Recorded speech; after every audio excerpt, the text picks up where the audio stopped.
स्वर्ग के द्वार पर बहुत भीड़ इकट्ठा हो गई थी। चित्रगुप्त को बुलाया गया। चित्रगुप्त ने कहा कि हमारे पास बस 3 लग्जरी स्वीट्स बचे हैं, जिसके मरने की कहानी सबसे रोचक होगी वो ही अंदर जाएगा। पहला आदमी आया। वो मोटा सा अधेड़ उम्र का था और सूट बूट पहने हुए था। चित्रगुप्त ने पूछा, तुम कैसे मरे? पहला आदमी, मैं एक बिजनेसमैन हूँ। मैंने पिछले साल एक खूबसूरत और जवान लड़की से शादी की। मैं दिन रात मेहनत करके पैसे कमाता हूँ। मुझे शक था कि मेरी पत्नी का अपने बॉयफ्रेंड के साथ चक्कर है। मेरा अपार्टमेंट 10 मंजिले का है और मैं 5वीं मंजिल पर रहता हूँ। आज सुबह मैंने एक आदमी को मेरे घर में आते देख लिया। मैंने एक्स्ट्रा चाबी से घर में घुसा और बेडरूम में गया। अपनी पत्नी की स्थिति देखकर मेरा शक यकीन में बदल गया। बस मैं उस आदमी को मारने के लिए ढूंढने लगा। मैंने पूरा घर छान मारा पर वो नहीं मिला। तभी मैंने देखा कि वो अंडरवियर में मेरे बालकनी के रेलिंग से लटका हुआ है। मैं दौड़ के उसका हाथ छुड़ाने लगा ताकि वो नीचे गिर के मर जाए, लेकिन वो कमीना बड़ा सख्त जान निकला। वो हाथ छोड़ने का नाम ही नहीं ले रहा था। मैं दौड़ के एक हथौड़ी ले आया और उसके हाथ पर मारने लगा।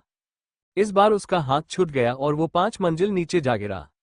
लेकिन मैंने देखा कि वो लॉन पर गिरने की वजह से मरा नहीं है।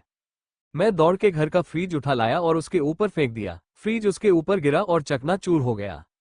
लेकिन वो अभी भी जिंदा था। मुझे कुछ समझ नहीं आया और मैं भी ऊपर से कूद गया उसके ऊपर। पता नहीं क्या हुआ, मैं तो मरकर यहां आ गया। चित्रगुप्त ने कहा, तुम्हारी कहानी इंटरेस्टिंग है, अंदर आ जाओ। नेक्स्ट। दूसरा आदमी जो जवान और गठीला था आया। वो सिर्फ अंडरवियर में था। चित्रगुप्त ने पूछा, तुम कैसे मरे? दूसरा आदमी, मैं एक स्पोर्ट्समैन हूं। मेरा अपार्टमेंट 10 मंजिले का है और मैं 10वीं मंजिल पर रहता हूं। आज सुबह मैं बालकनी में कसरत कर रहा था कि किसी तरह से नीचे गिर गया।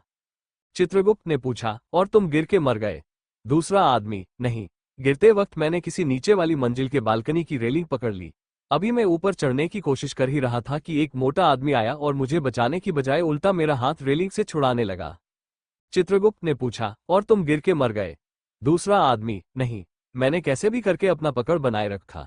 तभी वो कहीं से हथौड़ी लेके आया और मेरे हाथ पर ताबड़तोड़ हमला करने लगा। चित्रगुप्त ने पूछा, और तुम गिर के मर गए?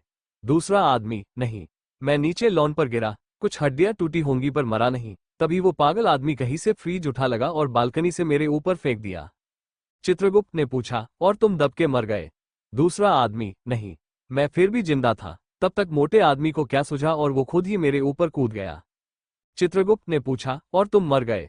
दूसरा आदमी, हाँ, लेकिन वो मोटा भी नहीं बचा होगा। चित्रगुप्त ने कहा, तुम्हारी कहानी इंटरेस्टिंग है, अंदर जाओ, बड़ा मजा आएगा। नेक्स्ट। तीसरा आदमी जो जवान पर हल्का फुल्का था वही खड़ा था और सबकी बातें बड़े ध्यान से सुन रहा था। आगे बढ़ा। चित्रगुप्त ने पूछा, और तुम मर गए? तीसरा आदमी नीचे निगाहें किए हुए, वो बात ये है ना,